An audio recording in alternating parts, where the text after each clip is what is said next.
말씀을 잠시 나누도록 하겠습니다. 하나님께서 은혜로 우리를 이 자리에 불러주셨고, 저도 개인적으로 이 자리에 서기까지, 또 치유 선교부로 인도받기까지는 제가 하고 싶어서 한 건 아니고요. 또 하나님께서 절대 인도하셨다라고 저는 믿고 있고, 제가 이제 부교역자 전도인 시절부터 해가지고 한 11년째 지금 사역을 하고 있는데, 그 전에는 그냥 회사도 다니고 또 개인적으로 전도도 하고 사역도 하면서 대체로 대학생들 많이 만났었고요. 그 다음에 가족들, 친척들, 또 친구들에게 복음 전하고 만족하면서 그렇게 살았습니다. 근데 이제 전도인이 되고 나서 이제 교역자로 인도를 좀 받는데, 좀 불가항력적으로 하나님께서 병원 현장 쪽으로 많은 사역들을 좀 하게 됐었습니다. 많은 역사가 일어난 건 아니지만은 그 현장을 보게끔 이렇게 하셨죠. 그래서 육신적으로 고통당하는 현장이 좀 지속적으로 들어가면서 그 현장을 조금 이해하게 됐고, 또 고통당하는 사람들 마음도 조금 이해하게 됐습니다. 또 조금 시간이 지나가지고 또 사역들을 하나님께서 이끌어 가시는데, 많은 시간들을 좀 귀신에 시달리는 분들 또 현장에서 이렇게 많이 만났었고, 또 정신적으로 고통당하는 분들을 또 많이 만나게 됐습니다. 때로는 한 후대 렘넌트가 좀 성매매로 인해 가지고 정신적인 고통을 받고 정신병원에 입원해 있는데, 제가 이제 그 렘넌트 사역을 해 들어가면서 정신병원에 좀 어느 정도 들어갔던 시기가 있었던 것 같아요. 그때에 가만히 보니까 좀 이상하게 이렇게 행동하는 사람들이 있는 반면에 거의 50% 이상은 귀신 들려 있다는 것을 좀 보게 됐습니다. 왜냐하면은 눈도 이렇게 계속 희미하고 이상하게 하고, 그다음 뱀처럼 흉내내고, 그런 부분들 보면서 사탄이 역사를 많이 하는구나, 모든 후대들 또 많은 사람들을 현혹하고 붙잡고 있구나, 이런 부분들을 현장에서 확인을 하게 됐습니다. 그러면서 이제 자연스럽게 또 귀신에 들린 사람이라든지 또 정신적으로 고통당하는 사람들을 사역을 이렇게 하는 거죠. 왜냐하면은 저들에게 다른 답이 없잖아요. 그리고 성도님들이 다 잘하실 수 있는데 사실상 또 바쁘시기 때문에, 저는 또 교역자고 또 교역자이기 때문에 또 나름대로 좀 자존심 같은 것도 좀 있었었고요. 그렇게 내가 또 목회를 또 앞으로 인도를 받아야 되는데, 이렇게 현장에 이렇게 영적으로 정신적으로 고통당하는 사람들 내가 감당하지 못하면 무서워 떨고 있으면 내가 해먹겠노 이런 생각이 들고, 이렇게 해가지고요 조금 언약 잡고 도전 아닌 도전을 좀 해나갔습니다. 근데 이제 귀신 들린 사람들이나 또 정신적으로 고통당하는 사람들 사역이 사실상 쉽진 않아요. 보통 사람들은 시간을 조금 정해놓고 말씀을 좀 전달하고, 또 알아듣고 못 알아듣고 구분해가지고 또 시간표에 따라 메시지 주고 이렇게 하면 되는데, 이러한 부류에 있는 분들은 그런 이성적인 개념이 잘 없잖아요. 사로잡혀 있는 시간들이 많이 있기 때문에 기본 예의라든지 어떤 기본 시스템 이런 부분 거의 무시하고 들어오는 경우가 많이 있습니다. 그렇기 때문에 굉장히 사역자로서는 힘을 많이 얻어야 되고, 또 헌신이 많이 필요하죠. 사실은 헌신이 없으면 이 일은 감당하지 못하죠. 왜냐하면은 정신적으로 고통당하는 사람들 같은 경우에는 카톡이 1분에 몇십 개씩 올 때도 있어요. 그 다음에 전화가 몇십 통 올 때도 이렇게 있고요. 그러니까 보통 사람으로 이해해버리려고 하면은 이게 사람이 이래가 되나, 개념이 이런 식으로 이제 치고 들어가면은 결국은 받아주지를 못하는 거죠. 결국은 안 많게도 이제 사역자들이나 또 중요한 일들을 성공시키는 사람은 스케줄을 잡고 가잖아요. 저도 잘 못하지만은 스케줄을 잡고 다니는 스타일입니다.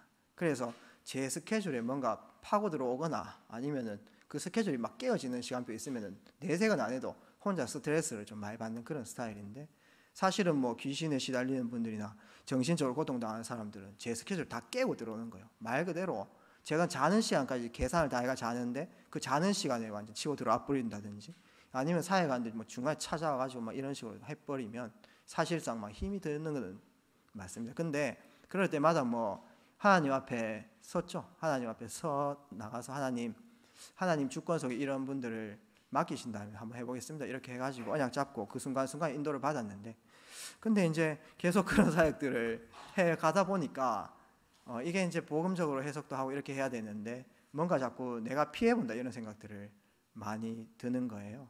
그렇다고 뭐 많은 역사가 막 일어나 버리면은 뭐 내가 이런 사역하니까 되어졌다 이렇게 되어지는 거 그것도 아니고, 헌신은 헌신대로 다 하고, 어느 정도냐 하면은 새벽마다 막 이렇게 메시지 해야 될 때도 있는 거고요.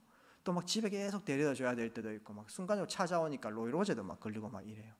갑자기 막 티 나오고 이렇게 하면 되게 로이로제 걸리거든요. 그렇기 때문에 그런 것들을 막 감당하면서 사역을 했던 경험이 있습니다. 그러니까 어느 순간 내 마음속에 어떤 게 딱 들어버리냐 하면은, 이분들 좀 안 왔으면 좋겠다 이 생각들이 너무 많이 들어요. 그 다음에 좀 나름대로 막 결박을 제가 했어요. 막 율법적으로. 그 다음에 예수 이름을 말하기는 말하는데 이 예수 이름으로 그 사람의 행동과 제 스케줄을 막 치고 들어온 거, 이거 조금 결박됐으면 좋겠다. 근데 마음속에는 그 영혼을 미워하고 있는 겁니다. 왜냐? 나를 힘들게 하는 사람이다. 나를 너무 짜증나게 하는 사람이다. 내 모든 스케줄을 갉아먹는 사람이다. 이런 식으로 그 영혼에 대한 어떤 마음이 회복되지 않고 계속 미워하고 있었다는 것을 저는 어느 순간 몰랐는데 확인하게 됐습니다. 근데 뭐 사로잡힌 사람들이나 시달리는 사람 다 아시죠? 24시간 사로잡힌 건 아닙니다. 완전히 24시간 사로잡혀 있다라고 우리는 생각할 수 있어요. 왜냐하면 이상한 행동할 때 그걸 보기 때문에. 근데요, 하루를 지나 보게 되면 24시간 중에 괜찮은 타이밍이 있어요. 사실 그때 말씀 사역을 해야 되는 것인데, 괜찮은 타이밍에 이 사람들을 대해보니 그래 착한 사람들이 없어요. 오히려 착한 사람들이 다른 사람 배려하고 다른 사람보다 더 신경 쓰고, 다른 사람 신경도 안 쓰는 거 혼자 다 쓰고 있으니까 뭐 뇌 문제도 오고 이렇게 되어지는 것인데, 이제 만나보니 너무 착한 겁니다. 어느 정도 착하냐면 꼭 저 같아요. 저도 착하거든요. 농담입니다. 그래서 굉장히 괜찮고 또 도와주려고 하고, 그 다음에 괜찮은 타이밍에는 미안하다 이런 얘기도 하고요. 사과 못하는 사람들은 조금 내 주장이 강한 사람이고 그 갱신이 안 되는 사람인데, 그런 분들이 미안해하기도 하고 이래요. 그래서 어떤 생각이 들었냐면은, 이분이랑 내랑 성격 비슷하다 이런 생각이 들었습니다. 이분이랑 내랑 성격이 굉장히 비슷하다. 근데 한편으로 어떤 생각이 들어요? 나도 하나님 은혜 아니었으면 이렇게 됐을 수도 있겠다, 뭐 이런 생각들이 들었습니다. 그러면서 어떤 생각이 그때 왔냐 하면은, 나는 뭔데 하나님께 은혜 받아가지고 이분에게 말씀을 전달하는 자리에 서 있고, 이분은 뭐 그래 잘못했는데 이런 고통당하면서 말씀을 듣는 자리에 그것도 잘 안 들리가지고 막 발부둥 치면서 그런 살라고 그렇게 자리에 있고, 이런 생각들이 들었어요. 그러면서 내가 이 사람을 참 미워하고 있었구나. 그 미워하고 있을 때에 악한 영이 좋아했겠다 이런 생각들이 들었습니다. 그리스도 이름 외치고 말씀은 전달하고 있겠지만 그분과 나와의 원리스가 안 됐으니까, 이간이 딱 돼 있으니까 악한 영이 역사했겠다 이런 생각이 들었습니다. 그때부터 내가 절대 악한 영에게 속아서는 안 되겠다 싶어가지고요, 이 영혼을 품게 됐죠. 너무 괜찮은 사람이고, 이분이 하나님이 그분을 볼 때 긍휼하게 여기는 것처럼 저도 뭐 불쌍하다 이런 개념이 아니고요, 긍휼히 여기고 이 영혼이 귀하다는 생각들을 하게 됐죠. 그러면서 이제 그런 사역들을 쭉 이렇게 해나가게 됐습니다. 근데 뭐 큰 변화가 있으면 좋겠지만은 때로는 순간순간에 작은 변화들은 많이 있어요. 그런데 뭐 드러낼 만한 큰 변화가 없으니까 과연 내가 사역하는 게 맞나? 참 이 말씀의 능력이 분명히 있다라고 했고, 말씀은 영적으로 생각, 마음으로, 육신으로 다 바꾸는 능력의 말씀인데 왜 이분한테는 그렇게 큰 변화가 없고, 이런 시간표를 제가 잘못 보고 그렇게 했었죠. 그렇게 고민하는 중에 핵심 말씀에서 유 목사님이 귀신에게 시달린 아이 사역했던 그런 예화들 이렇게 좀 하면서 막 섬뜩하다 이렇게 이제 얘기를 하더라고요. 보니까 완전히 얼굴이 귀신 들려 있고, 또 웃긴 이야기로 웃기려고 있지 않습니까? 또 송곳니도 막 길었대요. 그 랩런트가요. 괜히 막 귀신 같고 막 이렇게 했는데, 나는 그냥 예수 이름으로 말씀만 딱 전달하고 왔는데 그 시간에 변화된 건 아닌데 그 이후에 완전히 변화되고 사명자 됐다 이런 말씀을 들었어요. 제 현장하고 너무 맞잖아요. 그래서 제 마음속에 이런 말씀이 딱 들어왔습니다. 예수 이름은 하늘과 땅을 통일하는 이름이고 권세의 이름이고, 예수 이름은 만물이 복종하는 그 이름인데, 이 이름으로 선포만 하면 내 계획을 이루어 나가는 것이 아니고 하나님 시간표대로 역사하는구나. 그 부분들을 마음속에 좀 깨닫게 되었습니다.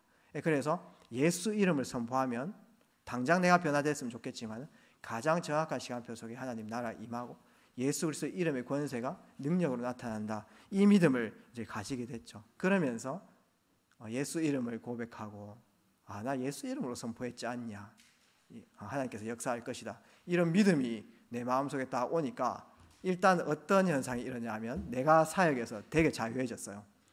저는 딴 사람이 자유해서 속박된 것을 빠져나오게끔 사역을 한 것 같았는데 내가 자유해진 것을 느끼게 됐습니다. 그 다음에 시간표에 따라 마귀에 묶여 있었던 그 영혼들이 하나하나 속박되어지고 축복받는 것들도 확인하게 되었습니다. 오늘 본론에 이렇게 들어가가지고 우리가 서론에서 우리가 영혼을 사랑하는 마음 가지고 정말 내가 가진 이 소유한 이름 예수 그리스도의 이름이 선포되면 시간표에 따라 가장 정확한 역사 일어난다. 이 찬양 있잖아요. 예수님 권세, 예수님 권세, 예수님 권세, 내 권세. 예수님이 가지신 그 마귀의 일하를 멸하는 권세가 내 겁니다. 제가 이 찬양을 좋아하는데 조금 유감스러운 것은 저쪽에 이초성 목사, 저 예수 중심교회 저런 데서 이 찬양을 엄청 많이 해요. 어떻게 하냐면 예수님 권세 뭐 이런 식으로 시옷 발음을 굉장히 강조해가지고요. 눈 찌르고 막 등들을 때리고 뭐 기사대기 때리고 이런 식으로 이제 그렇게 해서 좀 유감인데 그 찬양 가사 내용은 너무 좋죠. 내게 있는 이 그리스도 이름의 권세가 사실상 엄청나다. 내가 생각하는 그 이상이고요. 하나님의 나라 그 시간표를 이루는 이름의 권세를 소유하고 있다. 이것을 우리 모든 사명자분들께서 마음속에 꼭 담으셨으면 좋겠습니다. 본론에 들어가서 이사야서 7장 14절에 보라 처녀가 잉태하여 아들을 낳을 것이요 그의 이름을 임마누엘이라. 그 이름이 하나님과 함께하는 그 비밀을 누리는 이름이라는 것입니다. 이 그리스도 이름의 권세라는 것이죠. 요한복음 1장 12절을 적어놨지만 요한복음 1장 1절 말씀 보게 되면 태초에 말씀이 계시니라. 말씀이 곧 하나님이시다. 그 말씀이 육신이 되어서 우리 속에 거했는데 그분이 바로 예수 그리스도시다. 그래서 이 예수님 요한복음 1장 12절 영접하는 자 곧 그 이름을 믿는 자에게는 하나님 자녀가 되는 권세를 주셨으니 이게 이름의 능력인 것이죠. 요한복음 17장 11절에서 12절 말씀 보게 되면은 거룩하신 아버지여 내게 주신 아버지의 이름으로 그들을 보존하사 우리와 같이 그들로 하나가 되게 하옵소서. 이것이 바로 예수님의 기도고 하나님과 동일하신 분임을 말씀하는 내용입니다. 그래서 예수님의 이름의 권세는 천지를 창조하신 그 하나님의 능력이라고 보면 되죠. 신약에는 예수가 곧 하나님이시다. 이런 말씀들이 곳곳에 많이 나와 있습니다. 사도행전 3장 1절에서 12절 다 잘 아시죠. 나사렛 예수 이름으로 일어나 걸으라. 그건 병 치유했다 이 정도가 아니고요. 나면서부터 안전병이 됐다. 그건 근본입니다. 근본을 치유한 이름이 바로 예수 그리스도 이름입니다. 언제? 시간표대로. 하나님께서 전도운동의 시간표를 열려면은 그 시작에 그 시간표의 기적도 일으킬 수 있다. 사도행전 16장 16절에 18절 오늘도 바울이 귀신 들린 여종 때문에 심히 괴로워하다가 이 본문 보고 제가요 위로 얻었다니까요. 바울도 괴로워하셨구나. 그 사역 잘하신 그 바울도 괴로워했구나. 나도 엄청 괴로웠는데 이런 생각들을 하게 됐습니다. 그분도 괴로워했구나. 나도 바울처럼 응답 받아야지 이 생각들을 하게 됐습니다. 예수 이름으로 그 귀신 들린 여종 그 귀신을 내어 쫓았다 이런 말씀이 있죠. 그게 바로 예수 그리스도 이름의 권세입니다. 에베소서 1장 10절 말씀 보니까 하늘에 있는 것이나 땅에 있는 것이 다 그리스도로 말미암아 통일된다. 그것이 바로 예수 그리스도 이름의 권세죠. 빌립보서 2장 6절 말씀 보게 되면은 그는 근본 하나님의 본체시니 예수님이 곧 하나님이시라는 것입니다. 그 사실을 우리는 믿고 있죠. 이 사실을 못 믿는 게 이단들입니다. 뭐 여호와의 증인 등등 뭐 양태론 뭐 등등 또 신신학 이성주의 전부 다 예수님이 곧 하나님이시. 이거 안 믿는 거예요. 그러니까 능력이 안 나타나죠. 하나님 이름 아무리 불러도요. 그러면서 빌립보서 3장 21절 말씀에 만물이 복종하는 이름이 바로 예수 이름이다. 골로새서 2장 2절 3절 그 안에 모든 지식 지혜 보화가 감추어져 있으며 요한 1서 3장 8절 예수님 하나님의 아들이 나타나신 것은 마귀의 일을 멸하심이다. 그 이름이 바로 예수 그리스도의 이름이고 그 안에 엄청난 권세가 있습니다. 시간표에 따라 역사하는 이름이죠. 오늘 말씀의 결론 맺도록 하겠습니다. 이 이름을 꼭 우리 사명자분들께서 믿음으로 나아갔으면 좋겠고요. 복음은 하나님께서 원래 계획하시 있는 겁니다. 나라는 존재가 우리는 나 때문에 뭐 슬프다 기쁘다 이런 얘기를 많이 하고 내 주장이 먹힌다 안 먹힌다 이런 얘기를 하지만은 나라는 존재가 이 땅에서 사라져도 원래 복음은 있는 거예요. 그런데 그 복음이 있다는 것보다 더 중요한 것이 그 복음이 복음화된 겁니다. 나에게 복음이 적용된 것이죠. 화됐다는 말은요. 내가 이 복음을 이해하고 복음 다 끝내신 그 예수 그리스도를 누리고 그 이름으로 현장에 선포해서 하나님 나라 이루고 이것이 복음화된 상황입니다. 그래서 내가 이 복음이 복음화되기 위해서 내게 주신 신분과 권세, 이름의 권세를 마음껏 사용하는 것이 중요한 복음화의 비밀인 것이죠. 그런 의미에서 지금 나오는 393 기도와 신분과 권세 누리는 기도, 또 7대 0을 누리는 기도는 복음이라는 원래 능력의 그 이름이 내게 적용되는 것을 말하는 것입니다. 그래서 내가 먼저 자유함 얻고 현장을 완전히 살리는 그 전도자의 축복을 누리는 것이죠. 마태복음 10장 1절 보게 되면은 모든 병든 것과 약한 것과 귀신을 내어주는 권세를 우리에게 줬다. 예수님이 원래 그 권세 갖고 있는데 그거를 12사도에게 줬단 말이죠. 이 권세가 우리 모든 성도님들에게 있습니다. 제가 중국에 몇 년 있었는데 사실상 중국에 있을 때 선교사님 좀 도우면서 이렇게 사역을 이렇게 했었었는데요. 제가 뭐 감히 거기에서 저희가 뭐 아프다, 뭐 제가 일이 있다 이런 얘기를 잘 못하겠더라고요. 그래서 중국에 있으면서 뭐 몇 년 동안 계속 안 아플 리가 있겠습니까? 좀 아픈 일도 있었는데, 근데 뭐 아프다 이렇게 핑계도 잘 못 대겠고, 그 다음에 사실은 또 중국 병원도 못 믿겠고요. 중국 병원 가면 뭔가 병이 더 생길 것 같고, 죄송합니다 중국 분들한테. 그런 느낌도 있었고, 그 다음에 실제 뭐 병원 갈 수 있는 돈도 없었고, 뭐 당연히 갈 수 있는 여건이 되고 있으면 당연히 병원 인도를 받아야 되는데, 그냥 몸 아플 때마다 메시지 듣고 그냥 내 손으로요 약한 부분 예수 그리스도 이름으로 꺾었습니다. 근데 뭐 결과론적으로는 뭐 제가 잘 살고 있고요. 뭐 큰 병이 아니었기 때문에 괜찮지만 그때마다 예수 이름의 권세를 사용했죠. 그래서 지금도 병원에 갈 수 있으면 최대한 가되 그리스도 이름의 권세를 믿어라 하면서 스스로 손 얹고 축복하는 기도를 현장에서 많이 시키고 있습니다. 누가복음 10장 19절 말씀 보게 되면 내가 너에게 뱀과 정갈을 밟으며 원수의 모든 능력을 제어할 수 있는 권세. 저는 이 제어라는 단어를 되게 좋아하거든요. 제어시킬 수 있다. 내가 누구를 뭐 속박하고 그게 아니고요. 한날 뭐 교회 뛰고 있는데 랩런트 하면 귀신 들리가 왔더라고요. 예배 마치고 나서 막 간질해 보이카는데 막 간질해 가지고 다른 사람들 막 손톱으로 막 살 다 파고들고 막 이렇게 이제 막 힘들게 하더라고요. 그래서 이 언약 붙잡고 마귀의 일을 제어할 수 있는 권세가 있다. 이 언약 붙잡고 기도하고 그렇게 축복도 하고 막 그렇게 했었습니다. 마가복음 16장 15절 20절 말씀 보면은 내 이름으로 뱀을 집어들고 새 방언을 말하고 병든 자에게 손을 얹어 놨고 그 다음에 무슨 독을 마실지라도 해를 받지 않고 이런 권세 말씀이 있잖아요. 사실은 제가 한 사람 사역하는데 한 3년 정도 사역하고 나니까 뒤늦게 들었습니다. 그분이 결핵 걸려 있다 하더라고요. 3년 사역했는데 그럼 전염도 될 수도 있잖아요. 그때에 뭐 계속 이렇게 사역들을 해나가면서 기도했습니다. 하나님 어떤 독을 마실지라도 해를 받지 않고 하나님 계획 이루시고 전도자의 축복 누릴 수 있도록 인도하여 주십시오. 언약 잡고 믿음으로 나갔는데 지금은 뭐 제가 뭐 결핵의 유전자 있는지 모르겠지만 하여튼 잘 살아가고 있습니다. 뭐 특별한 일 없이 건강하게 하나님께 집중하면서 그렇게 살아가고 있습니다.